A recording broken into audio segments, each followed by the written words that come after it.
Na haya kutoka kaunti ya Machakos ambapo wakazi wa Kaloki wadi ya Kimakimwe kaunti ya Machakos wamechangisha pesa kukabiliana na uhaba wa maji uliokithiri eneo hilo baada ya mito kukauka. Wakazi hao wananuia kuchangisha takriban shilingi nusu milioni itakayotumika kununua vifaa vya kupitisha maji hadi maeneo hayo na kuwapunguzia changamoto za uhaba wa maji.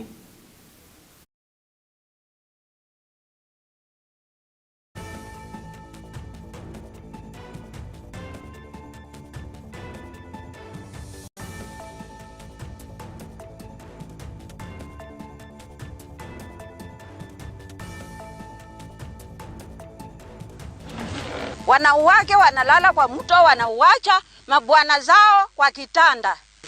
Ukikuja asubuhi unakuta mzee amekasirika sana. Unaambiwa umeenda kufanya mambo mabaya huko mtoni. Tunachotanga maji huko, tunausiwa mtungi moja mbao.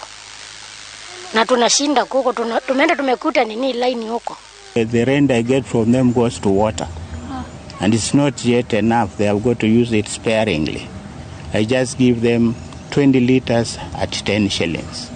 Kama tunaweza pata mtu tu ambaye anaweza tusaidia na hizi pipes ambazo tutazitumia kwa haya maji, sisi tunaweza jitolea kama sasa wenyeji wa hii sehemu tuweze kutoa kazi, tuifanye, tuchimbe hizi